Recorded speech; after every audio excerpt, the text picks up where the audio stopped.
నమస్తే రమగారు. నమస్తే రమగారు, మనము కాళిదాసు గురించి చాలా కథలు చెప్పుకున్నాం. అయితే ఈయన కవిగా ఎలా మారారు, దీనికి సంబంధించి కూడా ఒక కథ ఉందని నేను విన్నాను. అది చెప్తారా? మనం మహాకవి కాళిదాసు సినిమా చూస్తే కొంచెం మనకు తెలిసిపోతుంది. ఇంచుమించుగా అలాంటిదే కథ, పేర్లు అవి వేరు, కొద్దిగా కొంచెం చిన్న చిన్న కథాగమనంలో చిన్న చిన్న మార్పులు. పూర్వం అంటే వంగదేశానికి సత్యవ్రతుడని ఒక రాజుగారు ఉండేవాడు. ఆయనకి లేక లేక ఒక కూతురు, అమ్మాయి పేరు చెంపక కలిక. చెంపక కలిక పూ మొగ్గ అనమాట. చెంపక పుష్పం తాలూకు మొగ్గ, చాలా చక్కటిది, బుద్ధిమంతురాలు. అయితే ముఖ్యమంత్రికి ఒక కుమారుడు ఉండేవాడు, చూడామణి అతని పేరు. ఆ చూడామణి చెంపక కలిక కలిసి ఒకేసారి పెరిగారు. ఆడుకునేవాళ్ళు, బాగా ఆడుకునేవాళ్ళు. ఒక 10 సంవత్సరాల వయసు వచ్చింది. అయితే ఇద్దరు కలిసి ఆడుకుంటుండగా బొమ్మలు పెళ్లి చేస్తున్నారు. బొమ్మలు పెళ్లి చేస్తుంటే చూడామణి అన్నట్ట, చెంపకలిక ఏం చక్క నువ్వు నేను పెళ్లి చేసుకుంటే ఎంత బాగుంటుంది, సీతారాముల్లాగా ఉంటాం, ఈ పెళ్లి కొడుకు పెళ్లి కూతురులాగా ఉంటాం, ఎంతో బాగుంటుంది, మన బొమ్మల పెళ్ళి నిజం పెళ్ళి అయిపోతుంది, నీ రాజ్యం నాదైపోతుంది అన్నాడు. అని తర్వాత ఏం చేశాడు, 10 ఏళ్ల ఒక పిల్లాడైనా కొంచెం అబ్బాయి కాస్త పెద్ద పిల్లలతోటి తిరిగే అలవాటు ఉంది. ఈ అమ్మాయి చుట్టూతా 2 చేతులు వేసి, ఇలాగే భార్యాభర్తలు అయ్యాక మనం ఇలాగే అన్యోన్యంగా ఉంటాం, ఎంతో చక్కగా ఉంటాం, ఇలాగే ముద్దు పెట్టుకుంటామని బుగ్గ మీద ముద్దు పెట్టుకోపోయాడు. రాజకుమార్తెకి 10 ఏళ్ల మగపిల్లాడికి ఆటకాయతనమే కానీ 10 ఏళ్ల ఆడపిల్లలకి కొంత విజ్ఞత ఉంటుంది. బయట గుడ్ టచ్ బ్యాడ్ టచ్లకి తేడా తెలిసిపోతుంది. అయితే ఈ పిల్లాడు 10 ఏళ్ళది కానీ అతను 2-3 ఏళ్ళు పెద్దవాడు, వాడికి 13-14 సంవత్సరాలు ఉన్నాయి. కానీ ఆడుకునేవాడు ఈ అమ్మాయితో పాటు. పిల్ల ఆడేది. ఎప్పుడైతే ఈ మగపిల్లవాడు తనని కావలించుకుని ముద్దు పెట్టుకోపోవటంతో అమ్మాయి చిరాకుపడి ఒక తోపు దోసి, బాగానే ఉంది, నేను మహారాజపుత్రిని, నువ్వేమో మా నాన్న దగ్గర దాసుడి కుమారుడివి, నిన్ను నేను పెళ్లి చేసుకోవటం ఏమిటి, ఆట వరకు ఆడతాను అంతే, ఆటలో కూడా నీది నాది పెళ్ళి కాదు, ఇక్కడ మనం చేసేది బొమ్మల పెళ్ళి, నిన్ను నేను ఎందుకు చేసుకుంటాను, నేను పెళ్లి చేసుకుంటే నాకు అనురూపమైన వాడిని చేసుకుంటా, మా వంశం కంటే గొప్ప వంశం, నాకంటే ఎక్కువ చదువుకున్నవాడు, నాకంటే ఎక్కువ సౌందర్యవంతుడిని మా నాన్న వెతుకుతాడు, నేను వాడిని పెళ్లి చేసుకుంటా, కానీ నిన్ను నేనెందుకు చేసుకుంటాను, ఇంకోసారి ఇలాంటి పిచ్చి పిచ్చి మాటలు మాట్లాడేవంటే మా నాన్నకి చెప్తా, నీ తాట ఒలిపిస్తాను. వాడికి ఒళ్ళు మండిది. ఏంటి నాకంటే ఎక్కువ వాడు నీకు వస్తాడా, మా నాన్న ఏమైనా చెప్తేనే కదా నీకు మీ నాన్న చేసేది, మా నాన్న కదా ముఖ్యమంత్రి, అయితే మీ నాన్న దాసుడు మా నాన్న రాజు అంది అమ్మాయి. అనేసరికల్లా చెప్తానుండు, నీకంటే తక్కువ చదువుకున్న వాడిని, నీకంటే అయోగ్యుణ్ణి, నీకు అయోగ్యుణ్ణి తెచ్చి పెళ్లి చేయకపోతే చూసుకో, నా పేరు చూడమని కాదు, మా నాన్న చెప్పిందే కదా మీ నాన్న చేస్తాడు, మా నాన్నతోటి ఇట్లాంటి వరుణ్ణి తెప్పించి పెళ్లి చేస్తా అన్నాడు. నాబోటి వాడైనా నీకు దొరకనివ్వరు, నేను మంత్రి కుమారుణ్ణి, మిగిలినవన్నీ మంచి లక్షణాలు ఉన్నాయి, నాకు మంత్రి కొడుకు అవటమే నా అవలక్షణం కదా, నువ్వు ఇట్లా అంటున్నావు, ఏముంది పిల్లలు వాదించుకునేటప్పుడు నువ్వంటే నువ్వు అనుకుంటారా, ఆవిడ అమ్మాయి నేను ససేమీరా, నేను అంతకంటే తక్కువ వాడిని జాతి వాడిని నేను చేసుకోను, నేను క్షత్రియ కన్యని, నేను అట్లా ఎందుకు చేసుకుంటాను అన్నది. అన్నాక వాడు నవ్వేశాడు, నవ్వుతాలు కన్నాను అన్నాడు. మామూలుగా ఆడుకున్నారు. అమ్మాయి లేచి వెళ్ళిపోయింది. ఆ అబ్బాయిని చదువులో పెట్టారు, ఈ అమ్మాయిని చదువులో పెట్టారు. ఈ కుర్రాడు మాత్రం ఇది మర్చిపోలే, పిల్ల మెల్లిగా మర్చిపోయింది. తాను చదువులో పడింది, నిత్యము గురు శుశ్రూష చేసి చక్కగా శ్రద్ధగా పంచకావ్యాలు చదువుకుంది, శాస్త్రం చదువుకుంది, కొంచెం ఖడ్గచాలనం, రాజుగారికి ఒకతే కూతురు కదా, యుద్ధ విద్య కూడా కొంత నేర్చుకుంది. చూడామణి కూడా పండితుడే అయ్యాడు, అతను ఏం తక్కువ వాడేం కాదు, కానీ లోపల ఆ కళాబారుతూనే ఉండేది లోపల మనసు. రాజకుమార్తెని పెళ్లి చేసుకోలేకపోతాను నేను, ఈ రాజ్యానికి నేను రాజును కాలేను అనేది అలాగే ఉంది.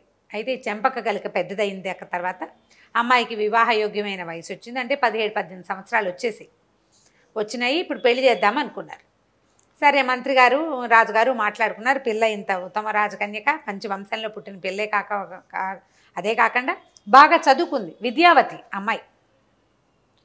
ఈ విద్యావతి లేదా విద్యాధరి పేరుతోటి మనం సినిమాలో చూస్తాం. చెంపక కలిక ఆ పుస్తకం ప్రకారం ఆవిడ కాదు పేరు, అది. పిల్ల చాలా చదువుకున్న పిల్ల కదా, అంచేత అనురూపమైన వరుణ్ణి వెతకాలి అనుకున్నారు. రాజుగారు ఏమన్నాడంటే, రాజ్యం ఉండక్కర్లా, క్షత్రియుడయి అమ్మాయిలాగా బాగా చదువుకుని క్షత్రియోచితమైన విద్యలు వచ్చిన వాడినైనా తెచ్చుకుంటే మన రాజ్యం అబ్బాయి చేతిలో పెడతాం. మంత్రి దుర్మార్గుడు కాదు, మంత్రి మంచివాడు. ఇక్కడ దుర్మార్గుడు ఎవరు? మంత్రి గారి కుమారుడు. వీడేం సరే బాగానే ఉంది మాట్లాడుకున్నారు. మర్నాడు ఆ రోజు సాయంత్రం మంత్రి గారి ఇంటికి వెళ్ళాక కొడుకుతో చెప్పాడు, అయ్యా అబ్బాయి చెంపక్కలకి వివాహ ముహూర్తం నిశ్చయించాలని భావిస్తున్నారు రాజుగారు, అనురూపమైన వరుణ్ణి వెతకమన్నారు, ఆ బాధ్యత నా మీద పెట్టారన్నాడు. అంటే పిల్లాడు అన్నాడు, చూడమని నాన్న మీరు పెద్దవారైపోయారు నాన్నగారు, మరి మీరేం తిరుగుతారు, చెంపక్కలకి చాలా అద్భుతమైన వ్యక్తి, పైగా నా చిన్ననాటి స్నేహితురాలు, మేమిద్దరం కలిసి ఆడుకునే వాళ్ళం కదా, ఆమెకు వచ్చిన చదువు, ఆమె గుణము, ఆమె బంధ అన్నీ నాకు తెలుసు, దానికి తగిన పిల్లవాడిని నేను తీసుకొస్తా అని తండ్రిని ఒప్పించాడు. ఈయన ఆనందంగా మర్నాడు రాజుగారిని పెట్టి మా అబ్బాయి వెళ్ళి వెతుకుతాను అన్నాడంటే, చూడమని చాలా మంచి పిల్లవాడు, సరేనన్నారు. చూడమని వెతకడం మొదలుపెట్టాడు. ఇతనికి ఏమిటి, అయోగ్యుడు, క్షత్రియుడిలాగా కనపడాలి కానీ క్షత్రియుడు కాకూడదు, వాడికి చదువు రాకూడదు, క్షత్రియోచిత విద్యలు రాకూడదు, వాడిని తెచ్చి చెంపక్క కలికి పెళ్లి చేయాలి. ఇక వెతికాడు 6 నెలలు గడిచిపోయినాయి. ఇక నిరాశపడ్డాడు, నాకు కావలసిన వాడు దొరకట్లేదని. ఓ పూట ఎక్కడో ఒక దారిలో ఒక చెట్టు కింద విశ్రమిస్తే సవర జాతికి చెందిన 2 కోయవాళ్ళు, సవరలు 2 వచ్చారు, కుర్రాళ్ళు. ఎంత బాగున్నాడో అందులో ఒకడు, సమున్నతాకారుడు, మంచి సౌష్ఠవమైన శరీరం, కళ్ళు చెదిరిపోయేంత అందంగా ఉన్నాడు, జయంతుడో కంతుడో లాగా. పక్కనున్నవాడు కూడా బాగానే ఉన్నాడు కానీ వీడు చాలా అందగాడు. పక్కనున్నవాడు సవరజాతి కుర్రవాడిగా తెలుస్తున్నాడు, వీడెవడో వీళ్ళతో కలిసిపోయినట్టుగా ఉన్నాడు కానీ వాళ్ళలాగా లేడు. శరీర లక్షణాలతో మహాపురుష లక్షణాలు. బాగుందని ఏం చేశారు, చూస్తున్నాడు వాళ్ళకేసి. వీళ్ళిద్దరూ వచ్చి ఓ చెట్టు ఎక్కారు. ఈ మహాద్భుత అందగాడుగా ఉన్న అందగాడు చెట్టు కొమ్మ మీద కూర్చుని కొట్టడం మొదలుపెట్టాడు. ఢామ్మని కొమ్మతో సహా పడ్డాడు కింద. అంత అమాయకుడు. అప్పుడు ఇతనికి అర్థం, ఏమిటో వీడు తెలివి తక్కువగా ఉన్నాడు, వీడి కదలికల్లో కూడా ఒక మేధకతనం కనపడుతోంది.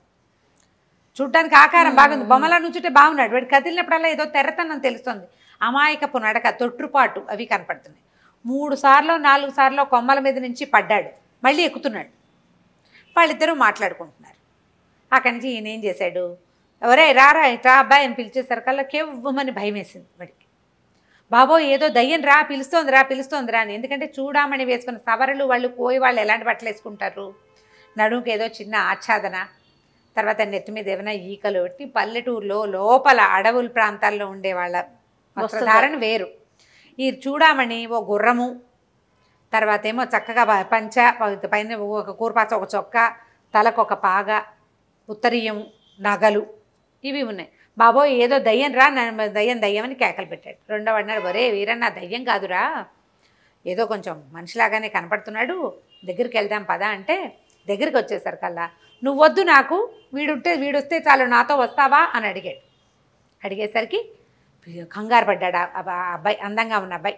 ఒరే ఇదేదో దయ్యమేరా, నన్నే రమ్మంటోంది రోయ్, నన్ను ఒక్కడే తినేస్తానంటోంది, పిక్కు తినేస్తుంది ఏమిటో అంటే, కాదురా మనిషేరా, ఉండు దగ్గరికి వెళ్దామని బాగా దగ్గరికి తీసుకెళ్ళాక అడిగాడు, నీ పేరేమిటంటే వీరడు. ఏ ఊరంటే ఇక్కడ ఉన్న సవరపల్లె మాది. ఏం పనొచ్చు, ఓ అంటే ఢమ్ రాదు, ఏమీ రాదు, భయస్థుడు, తెర్ర మాటలు, వెర్రి మాటలు, అమాయకత్వం, కూర్చున్న కొమ్మని నరుక్కునేంత తింగరతనం, మనిషి చూస్తే పిచ్చి తెలుపు, మహా ఎత్తు, పెద్ద సమున్నతమైన పాలభాగం, ఎత్తైన గండస్థలం, అసలు చెప్పడానికి వీలేదు, మహాపురుష లక్షణాలు కనపడుతున్నాయి ఆకారంలో. బుద్ధి కించిన్నపై నాస్తి, ఇంచిది కూడా లేదు వాడికి, ఇంత కూడా లేదు, ఇసుమంత కూడా. సరే ఈయన ఏమనుకుంటే మనకు వీడే కావాలి, వీడికి కొంచెం ట్రైనింగ్ ఇచ్చి రాజకుమార్తె చెంపక్క కలికి ఇచ్చి పెళ్లి చేయాలి, దాని రోగం కుదర్చాలి ఎట్లాగైనా. అక్కడి నుంచి వాడిని బతిమలాడి అవి ఇస్తాను తినుబండారాలు ఉన్నాయి అతని దగ్గర, చూడమని దగ్గర, అవి పెట్టి చక్కగా తను వేసుకునే లాంటి వస్త్రాలు వాడికి తొడిగి వాడిని ఒప్పించాడు. పక్కనున్న వాడికి కూడా కొంచెం ధనం ఇచ్చాడు. తనకేం లభించట్లేదని బాధగా ఉంటుంది కదా, వీడిని నాతో తీసుకెళ్తానని చెప్పి కొద్ది రోజులు తనతో పాటు ప్రయాణం చేయించి, ఇది మాట్లాడాలి, ఇది మాట్లాడకూడదు, ఇలా ఉండాలని నేర్పించి ఎట్లాగో తీసుకెళ్ళాడు. మాట్లాడనివ్వకుండా ఉంచాడు. ఎక్కడ రాజుగారి దగ్గరికి ప్రవేశపెట్టాడు. ఈ ఆకారం చూసేసరికి ఎంత ఇంప్రెసివ్గా ఉంది. ఏదో ఒకటి తెలివి తక్కువ మాటలు మాట్లాడినా దాన్ని ఈయన కవర్ చేసేసాడు. వాడికి చదువు సంధ్య ఏమీ లేవు, గాడిదలు కాసేవాడు. నా గాడిదలో అంటే గాడిదల్ని రెండో వాడు చూసుకుంటాడు. రెండో వాడు ఇంకొకడు సుబ్బడో సీమడో వాడు చూసుకునేటట్టుగా గాడిదలే కాపలా మాత్రమే వచ్చు అతనికి. గాడిదలు ఏమొచ్చు నీకంటే గాడిదలు కాపలా కాస్తాడు, గాడిదల్ని తోలుకెళ్తాడు. ఈ గాడి రాజకుమార్ కట్టేశారు, కట్టేయటానికి. సరే తీసుకొచ్చారు, చూస్తే బాగున్నాడు, పెద్దగా మాట్లాడటల్లా. ఏదైనా మాట్లాడిచ్చినా ఏదో అంటాడు, ఈ లోపల ఇతని ఇంటర్ప్రిటేషన్ వీడే చేస్తాడు పక్కనున్నవాడు చూడమని. సరే ఆలోచించారు, చూడడానికి బాగున్నాడు అనుకున్నారు. రాజవంశానికి తగినటువంటి ఆకారం కనపడుతోంది. మహాపండితుడు, దానికి చూడమని సాక్ష్యం. వాడికి యుద్ధ విద్యలు వచ్చు, అవ్వచ్చు, ఇవ్వచ్చు. వాడు ఒక కర్ర చేతికి ఇస్తే గొడ్డల చేతికి ఇచ్చి చెట్టుకోమని నరకరా అంటే కూర్చుని నరుక్కుంటాడు. వాడికి ఇచ్చి పెళ్లి చేసేసారు. పెళ్ళి అయిపోయింది, వివాహం అయిపోయింది. వివాహం అయిపోయాక ఇద్దరు వ్యక్తులే కదా, పెద్దవాళ్లేగా. ఆవిడ 18 ఏళ్ళది, ఇతనుకో 23-22 సంవత్సరాలు వయసు, 19-20 సంవత్సరాలు ఇది కనపడుతున్నాడు కదా మగపిల్లవాడు దృఢంగా. సరే ఏం చేశారు, ఏకాంతం కల్పించడం కోసం రాజాంతఃపురంలో ఈయన ప్రవేశపెట్టారు. ఆ అమ్మాయిని పంపిద్దాం అనుకున్నారు. అయితే అంతఃపురంలో ఉన్న దాసీలు పెళ్లి కొడుకు తాలూకు వెర్రి వాలకాన్ని కనిపెట్టారు. ఏదో తేడాగా ఉన్నాడని వాళ్ళలో వాళ్ళు గుసగుసలు పోతున్నారు. ఇతని చేష్టలు అవి బాగుండలేదు. అతను ఏనాడు అంతంత అంతఃపురాలు చూసినవాడు కాదు. వెరితనం కనిపిస్తోంది. అక్కడ తిండి తినేశాడు, పాలు తాగేశాడు, పక్కేదో బాగా కనపడుతోంది కదా అని పడుకున్నాడు. నీకు పల్లెటూళ్ళల్లో పడుకునే ఆ గూడెల్లో పడుకునే విధానం వేరు, అంతఃపురాల్లో మెసలైన వాడి తీరు వేరుగా ఉంటుంది. పెద్ద ఇంటి తీరు వేరు, చిన్న ఇంటి తీరు వేరు కదా. సరే ఈవిడ్ని ప్రవేశపెట్టారు లోపలికి. చూస్తే ఇతను నిద్రపోతున్నాడు. మాత్రం కొంచెం సిగ్గుపడి అతనే వస్తాడులే దగ్గరికి అని చూసింది. వచ్చేలాగా లేడు, ఏంటో విచిత్రంగా పడుకున్నాడు. డొక్కల్లో కాళ్ళు దూర్చుకుని ముడుచుకుని పడుకుని ఉన్నాడు. అంత ఆకారం ఉన్న మనిషి డొక్కలో కాళ్ళు దూర్చు పడుకుంటే ఏంటో వెటకారంగా ఉండదు. వీడికి అర్థం కాల. సరే ఏం చేసింది, పన్నీరు జల్లింది మీద, లేవలేదు, కదలడు. ఏంటో ఒక మధ్యలో ఈ అమ్మాయి ఏదైనా విసిన్ కరబెట్టి విసిరి తట్టి లేపబోయి ట్రై చేస్తే అతను మాట్లాడుతున్న మాటలో ఒక అసందర్భ ప్రలాపంలాగా ఉంది. ఏమయ్యా ఇచ్చి ఇచ్చి అంటాం, అచ్చి అంటే తోలుతున్న ఫీలింగ్ అనమాట అది. మొహం మీదకి ఏ గాడిద తోకో తగిలితే హే అచ్చి అంట, అలాంటి ఫీలింగ్స్.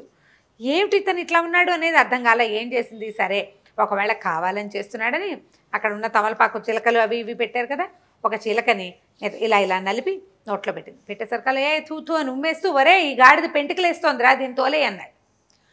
గాడిద పెంటికలు పదం ఎవరికి తెలుస్తుంది, గాడిదలు. ఇవిడ ఉలిక్కి పడింది. అసలు అర్థం కాల ఆమెకి. ఏమైనా చూసరికల్లా బెదిరిపోయాడు. దయ్యం అన్నాడు. ఒక నిమిషం ఆగి సర్దుకున్నాడు, ఇది పెళ్లి కూతురు అని తెలిసి.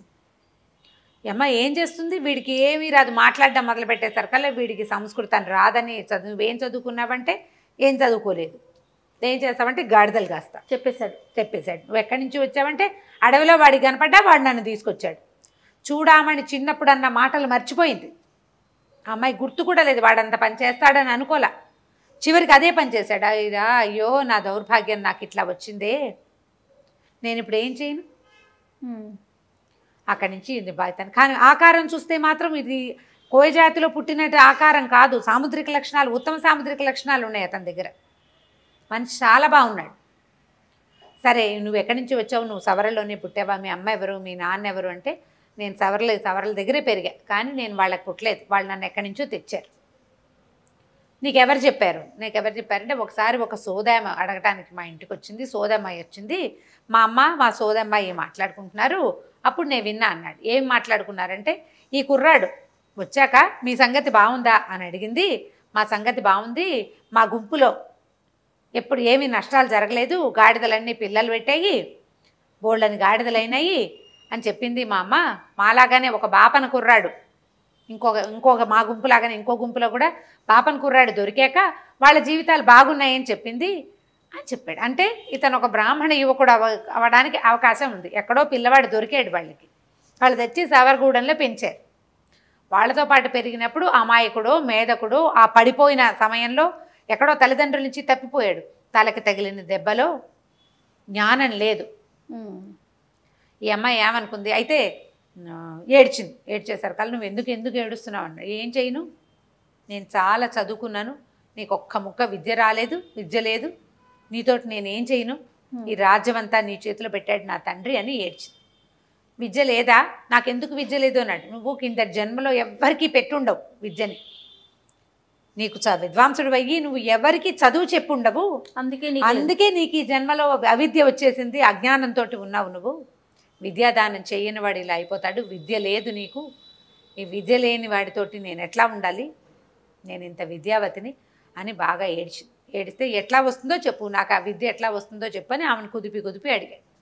అడిగితే ఈవిడేమంది, తపస్సు చేయాలి, దానికి ప్రార్థించాలి, ఈ ఊరికి ఆ రామాడల దూరంలో కాళికా అమ్మవారి విగ్రహం ఇది ఉంది, దేవాలయం ఉంది, అక్కడ కాళీచరణ్ అని అక్కడ కాళీప్రసాద్ అని ఒక గురువుగారు ఉన్నారు, ఆయన దగ్గరికి వెళ్ళి ప్రార్థించు, ఆయన ఏదైనా ఒక ఉపాయం చెప్తాడేమో. నువ్వు ఏదో బ్రాహ్మణ జన్మ ఎత్తావు, ఇక్కడ పెరిగావు, మళ్ళీ నీకు ఒక క్షత్రియ కుటుంబంలో ఉండేందుకు అవకాశం లభించిందంటే ఏదో ఉంది ఒక తాళం, ఇదేమో చూడు అని ఏడ్చేసరికల్లా ఆయనకి ఏమనిపించింది, వాడికి ఇది చక్కగా ఉంది అందగత్తె, ఎంత బాగుంది, చెప్పిందిగా ఏదో చెప్పిన పని చేస్తాడు, చూడమని చెప్పిన పని చేశాడు. ఈ అమ్మాయి చెప్పిన పని చేయడానికి అమాయకుడు, ఎవరు గట్టిగా మాట్లాడితే వాళ్ళ మాట వింటాడు. చాలామందిని చూస్తాను చూడండి. అప్పుడు ఇతని విద్య కోసం అక్కడ కాళీప్రసాదుడి దగ్గరికి వెళ్ళేసరికల్లా ఈ కాళికాదేవి దేవాలయం ఎంతో బాగుంటే ఆయన ఏమన్నాడు, నాయన ఏమీ లేదు, కాళీ మంత్రం నీకు ఉపదేశిస్తా చెప్పాడు. మీరు చెప్తే ఏమని చెప్పాడు, వెళ్ళి విద్య విద్య విద్య విద్య అదే అడుగుతున్నాడు, ఏ వేరే మాటలేదు. ఆయన తన జ్ఞాన దృష్టితోటి జరిగింది తెలుసుకుని కాళికా మంత్రాన్ని ఉపదేశించి కూర్చుని ప్రార్థించు, అమ్మ దయ ఉంటే నీకు ఏమైనా లాభిస్తుంది అని చెప్పాడు. 3 రోజుల పాటు కూర్చునే ఉన్నట్ట, మూర్ఖ భక్తుడు. అయితే ఈ కాళీ అమ్మవారు ఈ నగరానికి రక్షక దేవత. ఆవిడ ఏం చేసేది, సాయంకాలం అయ్యేసరికల్లా చీకటి పడంగానే నగర సంచారానికి వెళ్ళేది, దేవాలయంలోంచి కదిలి వెళ్ళేదట బయటికి. కదిలి వెళ్తే 3వ రోజు, మొదటి రోజు చూశాడు అమ్మవారు వెళ్ళటం రావటం చూశాడు, 2వ రోజు చూశాడు, 3వ రోజు రాత్రి ఆమె వెళ్ళంగానే దేవాలయంలోకి వెళ్ళి తలుపేసుకుని కూర్చున్నాడు లోపల.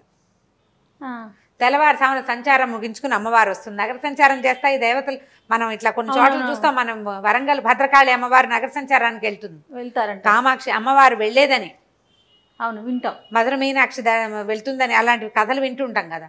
ఈవిడ కూడా అట్లా సంచారానికి వెళ్తుంది. సరే చీకటి పడి తెల్లవారుతోంది, ఆవిడ తిరిగి వచ్చింది ఆలయానికి. తిరిగి వస్తే తలుపు తీయలేదు. ఎవడరా అని హుంకరించింది, గర్జించింది అమ్మవారు. నా ఆలయంలోకి వెళ్ళి తలుపేసుకున్న వాడు ఎవడు, తలుపు తీయమంది. విద్య విద్య అంటున్నాడు కానీ తలుపు తీయటల్లా. ఆవిడ బెదిరించింది, అయినా సరే తలుపు తీయలే. తలుపు తీస్తే వెళ్ళాలి లోపలికి, ఆవిడ తలుపులు పగల కొట్టుకుని వెళ్ళకూడదు, కొన్ని పద్ధతులు ఉంటాయి అక్కడ. అక్కడి నుంచి ఏమంది ఈవిడ, వెంటనే వాడి ఇదేంటో తెలుసుకుని ఈ మూఢభక్తుడిని చూసి, ఒరే ఓ పని చెయ్యి, ఈ తాళం పెట్టే కుంచకోల ఉంది చూడు, ఆ కోల నుంచి నీ నాలుక బయట పెట్టని చెప్పింది. దేవాలయం తలుపుకి తాళం బీగం పెట్టి తిప్పడానికి ఉంటుంది కదా, ఆ సందులోంచి నాలుక బయట పెట్టాడు. పెడితే అమ్మవారి త్రిశూలం ఎత్తి దాంతో ఆ 3 ఇవి ఉంటాయి కదా బీజాక్షరాలు రాసింది.